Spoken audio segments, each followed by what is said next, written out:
16واں پارہ ذوالقرنین کا قصہ اللہ تعالیٰ نے بیان کیا۔ وَيَسْأَلُونَكَ عَنِ الذُّوالْقَرْنَيْنِ،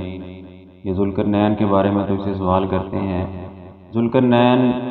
نیک صالح بادشاہ گزرا ہے، اللہ نے اس کو بہت لمبی چوڑی حکومت سے نوازا تھا، بہت مال و دولت لاؤ لشکر سے نوازا تھا۔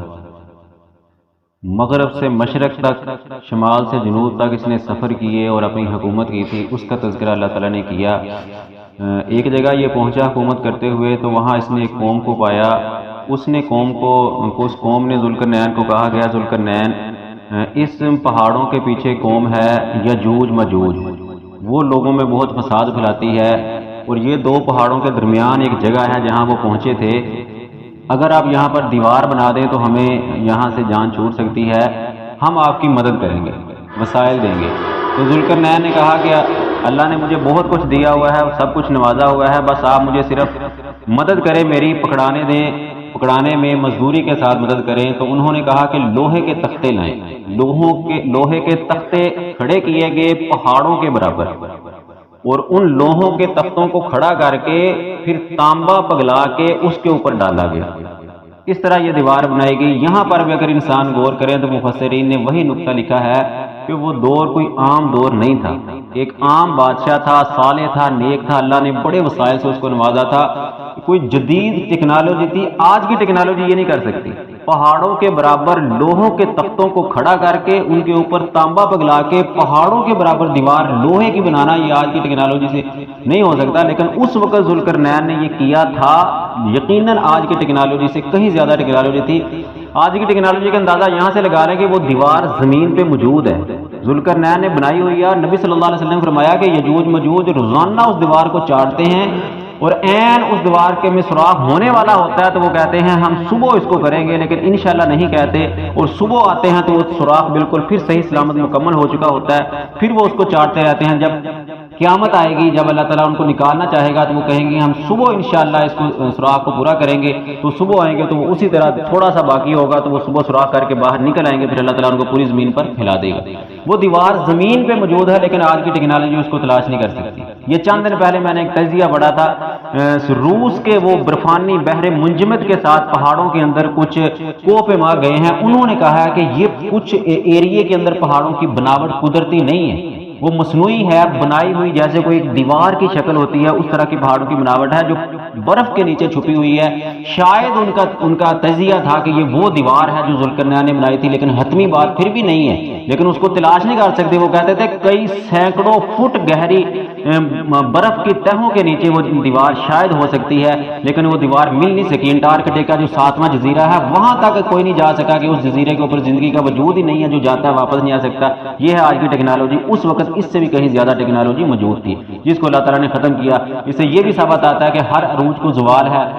بے شمار اوقات میں ٹیکنالوجیاں عروج پہ پہنچی ہیں، پھر اللہ نے ان کو زیرو کیا ہے، اور آج کی ٹیکنالوجی بھی ختم ہوگی قیامت سے پہلے، پھر تیر و تلوار کا دور دوبارہ آئے گا۔ پھر اس کے بعد اللہ تعالیٰ نے فرمایا کہ اللہ کے کلمات ختم نہیں ہو سکتے۔ قُل لَوْ كَانَ الْبَحْرُ مِدَادًا لِكَلِمَاتِ رَبِّي لَنَفِدَ الْبَحْرُ قبل ان تنفد کلمات ربی، یہ سمندر جتنے ہیں یہ سارے سیاہی بن جائیں اور درخت کلمے بن جائیں، اللہ کی تعریفات، اللہ کے کلمات، اللہ کی نعمتیں لکھنا شروع کر دیں تو یہ اللہ کی نعمتیں ختم نہیں ہو سکتی، یہ سمندر سیاہی کے ختم ہو جائیں گے۔ آئے گا لو جی نبی مثلی مددا، یہ سمندر سیاہی بن جائے اور اتنے سمندر اور لے آؤ تو پھر بھی اللہ کی نعمتیں ختم کسی صورت نہیں ہو سکتی۔ سورۃ مریم کا آغاز ہوتا ہے، آغاز میں زکریا علیہ السلام کا ذکر کیا، زکریا علیہ السلام نے اللہ سے بیٹے کی خواہش کی اور ساتھ اپنی کمزوری بھی ذکر کی کہ میں بوڑھا ہو گیا ہوں، بیوی بانجھ ہو گئی ہے، لیکن پھر بھی مجھے اولاد چاہیے۔ اللہ نے خوشخبری دی، بیٹے کی خوشخبری دی۔ اللہ نے کہا کہ اس کی نشانی یہ ہوگی کہ وہ 3 دن تو کلام نہیں کر سکے گا لوگوں سے۔ آگے مریم علیہ السلام کا ذکر کیا کہ مریم علیہ السلام کو بیٹے کی خوشخبری ملی، جب پیدائش کا وقت آیا درد زیر نے پکڑا تو کھجور کے تنے کی طرف گئی، وہاں اللہ سے آہو زاری کی تو اللہ نے کہا کہ اس تنے کو ہلاؤ، کھجوریں گریں گی، اور ان کے نیچے چشمہ جاری کر دیا، پانی بھی تھا، کھجوریں بھی تھی۔ پھر کہا کہ جب تو قوم کے پاس جائے گی، قوم تو پر الزام لگائے گی، تو نے بات نہیں کرنی، تو نے کہنا میں نے اللہ سے نظر مانی ہے کہ میں بات نہیں کروں گی۔ ایسے ہی کیا، قوم کے پاس گئی، بچہ لگی، قوم نے کہا تیرا باپ ایسے نہیں تھا، تیری ماں ایسے نہیں تھی، تیرا بھائی ایسے نہیں تھا، تو نے یہ کیا کر دیا؟ اپنا بغیر خامد کے بغیر مرد کے بچہ کیسے پیدا کر دیا، تو انہوں نے اشارہ کیا کہ میں کلام نہیں کر سکتی، تو بچے نے عیسیٰ علیہ السلام نے گود میں بول کے کہا تھا انی عبد اللہ، میں اللہ کا بندہ ہوں، اللہ کا بیٹا نہیں ہوں۔ اب اس سے بڑی کیا دلیل چاہیے کہ عیسیٰ علیہ السلام اللہ کے بندے ہیں، اللہ کے بیٹے نہیں ہیں۔ ابراہیم علیہ السلام کا ذکر کیا کہ ابراہیم علیہ السلام نے جب باپ سے کہا یا ابت لم تعبد، اے میرے باپ تم کیوں عبادت کرتے ہو ان کی جو سنتے نہیں ہیں، دیکھتے نہیں ہیں، جو تمہارے مشکل میں کام نہیں آ سکتے۔ تو یہ پورا واقعہ بیان کیا کہ انہوں نے آگے سے کہا کہ اگر تو ایسے باز نہیں آئے گا تو ہم تجھے نکال دیں گے علاقے سے، جلا وطن کر دیں گے۔ نکال دیے گئے، انہوں نے سفر کیے، تنہائیاں اختیار کی، اللہ نے پھر ان کو عزتوں سے نوازا، بیٹا بھی دیا، اور ان کو خلیل اللہ کا لقب بھی ملا۔ پھر اللہ تعالیٰ نے اسماعیل علیہ السلام کا، ادریس علیہ السلام کا، نوح علیہ السلام کا، ان پیغمبروں کا مختصر ذکر کرنے کے بعد کہا خلف خلف من بعدہم، ان کے بعد کچھ ایسے جانشین آئیں گے، کچھ ایسے لوگ آئیں گے، سربراہ آئیں گے، اضاعوا الصلاۃ، جو نمازوں کو ضائع کریں گے، واتبعوا الشہوات، اور خواہشات کی پیروی کریں گے۔ آگے کہا کہ جب وہ ایسا کریں گے یلقون غیا، بہت بڑی ہلاکت کو ملے گی۔ دو چیزوں کا ذکر کیا کہ نمازوں کو ضائع کرنے سے اور اسلام کے مقابلے میں، قرآن و حدیث کے مقابلے میں اپنی خواہشات پہ عمل کریں گے تو پھر بہت بڑی ہلاکت کو ملیں گے۔ الا من تاب، مگر وہ بندہ جو ایسے کرتا تھا لیکن پھر توبہ کر لی، وعمل صالحا، اور نیک اعمال کیے، یدخلون الجنہ، اللہ تعالیٰ ان کو جنت کے اندر داخل کر دے گا۔ یہ ان کو بشارت ہے کہ غلطی کے بعد توبہ کر لینے والوں کو اللہ تعالیٰ جنت دے گا۔ آگے پل صراط کا ذکر کیا، وَإِن مِّنكُمْ إِلَّا وَارِدُهَا، تم میں سے ہر ایک پل صراط پہ جائے گا، انبیاء، شہداء، صالحین، صدیقین، نیک، ہر ایک پل صراط سے، اللہ کا کوئی ہے ہی نہیں کہ جو اسے نہ بچ سکتا ہو، ہر ایک گزرے گا۔ لیکن گزرنے کی پھر کیفیت آگے الگ بیان کی، کسی کو تو محسوس ہی نہیں ہوگا، بالکل آنکھ جھپکنے کی طرح گزر جائیں گے پل صراط سے، کچھ تیز گھڑ سوار کی طرح بھاگتے ہوئے گزریں گے، کچھ خود انسان کے بھاگنے کی طرح گزر جائیں گے، کچھ پیدل چلنے کی طرح گزر جائیں گے، کچھ گرتے گراتے۔ پل صراط پہ آنکڑے لگے ہوں گے، جیسے خمدار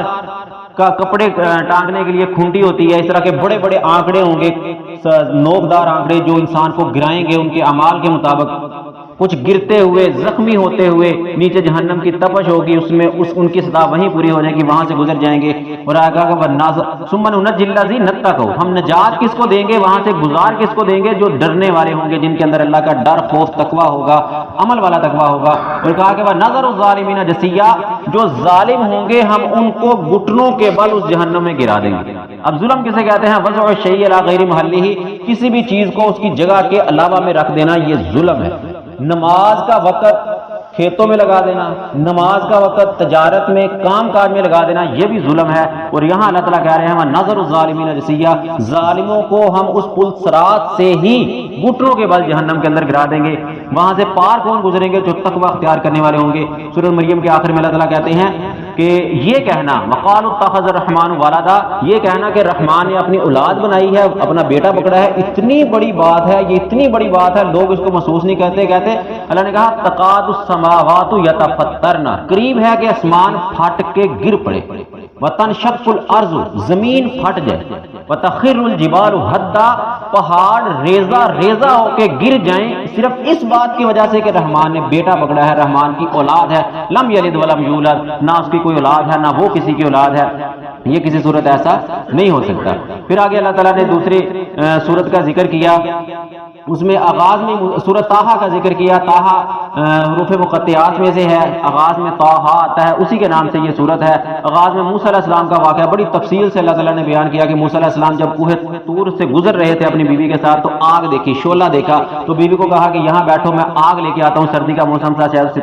تپش لے سکے۔ وہاں گئے تو اللہ نے کہا، اللہ نے موسیٰ علیہ السلام کو پکارا کہ میں تیرا رب ہوں اور تجھے نبوت دی گئی ہے، تجھے رسول نبی بنا دیا گیا ہے۔ وہاں سے نبوت لے کے واپس لوٹے، اپنی قوم کے، اپنے بنی اسرائیل کے اندر آئے تو اللہ تعالیٰ نے کہا کہ اب فرعون کو جا کے دعوت دے۔ دو معجزے اللہ تعالیٰ نے نوازے، ایک لاٹھی تھی، اللہ تعالیٰ نے کہا وَمَا تِلْكَ بِيَمِينِكَ يَا موسیٰ، موسیٰ تیرے دائیں ہاتھ میں کیا، کہا یہ لاٹھی ہے، یہ معجزہ بنا دیا۔ اور دوسرا دو معجزوں کا یہاں ذکر کیا، ویسے معجزے کافی زیادہ تھے، دایاں ہاتھ بغل میں داخل کرتے، باہر نکالتے، چمکتا ہوا باہر آ جاتا، یہ بھی معجزہ تھا۔ کہا چل فرعون کے پاس جا کے اس کو دعوت دے، کہا کہ میں فرعون کے پاس کیسے جاؤں اکیلا، تو اللہ تعالیٰ نے کہا کہ ہارون جو ان کے بھائی تھے ان کو ان کا جانشین بنا دیا، پھر وہ ڈرے جانے سے تو اللہ نے وہ بات یاد کروائی، اللہ نے کہا وہ بات یاد کر، اوحا الی امیک، جب ہم نے تیری ماں کے دل میں بات ڈالی تھی، جب فرعون تمہارے بنی اسرائیل کے بیٹوں کو ذبح کر رہے تھے، بیٹیوں کو زندہ چھوڑ رہے تھے، تو تیری ماں کے دل میں ہم نے بات ڈالی تھی تو اس نے تجھے صندوق میں بند کر کے دریا میں پھینکا تھا، دریا سے چلتے چلتے تو فرعون کے محل میں پہنچا تھا، دشمن کے محل میں تجھے ہم نے پرورش چڑھایا تھا،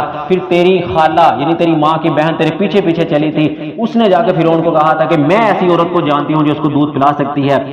پھر تیری ماں کی آنکھوں کو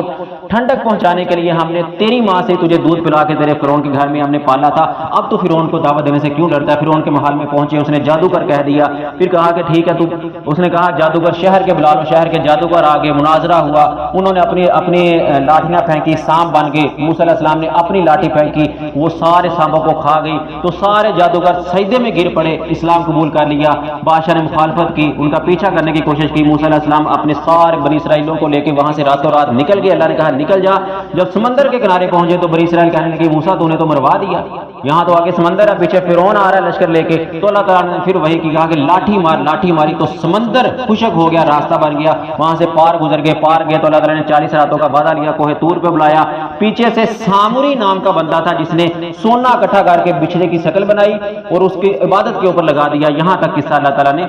اس سورۃ طٰہٰ کے اندر بیان کیا ہے۔ آگے کہا اپنا آدم علیہ السلام کا قصہ بیان کیا کہ جب ہم نے فرشتوں کو کہا تھا کہ ان کو سجدہ کرو، انہوں نے سجدہ کیا لیکن شیطان نے انکار کر دیا، پھر کہا کہ اے آدم، جب جنت سے نکالا گیا تو کہا کہ جب میری ہدایت تیرے پاس آئے تو اس کو ماننا، اس سے انکار نہ کرنا، جو مانے گا فلا یذل ولا یشقی، نہ وہ گمراہ ہوگا اور نہ ہی اس کے اوپر کوئی تنگی کوئی مصیبت آئے گی، لیکن ساتھ یہ بھی کہہ دیا ومن اعرض عن ذکری فان له معیشۃ ضنکا، جو میرے ذکر سے اعراض کرے گا میں اس کی معیشت تنگ کر دوں گا، وَيَوْمَ الْقِيَامَةِ نَحْشُرُ أَعْمَى، قیامت کے دن میں اس کو اندھا کر کے اٹھاؤں گا، وہ اللہ کہے گا یا اللہ میں تو دنیا میں دیکھتا تھا، مجھے اندھا کیوں کہے گا؟ اللہ کہے گا کذالک اتتک آیاتنا، اسی طرح تیرے پاس میں ہماری آیات آتی تھی، تنساها تو ان کو بھلا دیتا تھا، کذالک اليوم تنسا، آج تجھے بھلا دیا جائے گا، تجھے بیک ورڈ ڈال دیا جائے گا، پھر تیری کو بات سن اللہ نہیں سنے گا، تیری طرف دیکھے گا ہی نہیں رحمت کی نظر سے، کیوں کیا تھا من اعرض عن ذکری، تو نے دنیا میں میرے ذکر سے اعراض، ذکر کیا ہے؟ قرآن اللہ کا ذکر ہے امت محمدیہ کے لیے۔ اب دیکھو قرآن کو ہم صرف یا تو پڑھتے نہیں ہیں رمضان میں کھولتے ہیں، یا صرف برائے نام پڑھ لیا، پتہ ہی نہیں لکھا گیا، اس کا مقصد نہیں سمجھتے۔ مثال دے کے تھوڑی سی بات سمجھا کے بات ختم کرتا ہوں، آخری بات ہے، بائک انسان لے، اس کو روزانہ صاف صوف کر کے گھر میں کھڑی کر دے،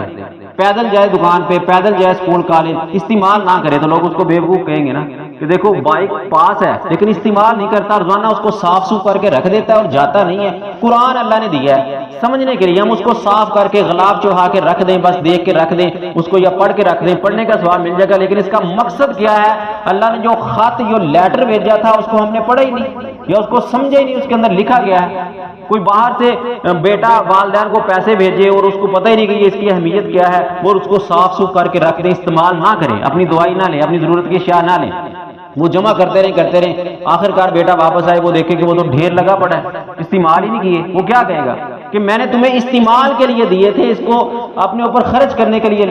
دیے تھے، لیکن ہم نے تو کیے ہی نہیں، انہوں نے تو کیے ہی نہیں، وہ جمع کرنے کا کیا فائدہ؟ ہم نے بس قرآن جمع کر کے رکھا ہوا ہے، اس کو سمجھا نہیں ہے، تو اللہ نے یہاں اعلان کیا ہے کہ من اعرض عن ذکری فإن له معیشۃ ضنکا، جس نے میرے ذکر سے منہ موڑا، قرآن کو سمجھا نہ، اس کو اپنی زندگی پہ لاگو نہ کیا، اس کے لیے اللہ تعالیٰ دنیا بھی تنگ کر دے گا اور قیامت کے دن اس کو اندھا کر کے اٹھائے گا۔ اللہ تعالیٰ میں اس قرآن کو سمجھ کر اس پر عمل کرنے کی توفیق عطا فرمائے۔ وما علیہ الا البلاغ۔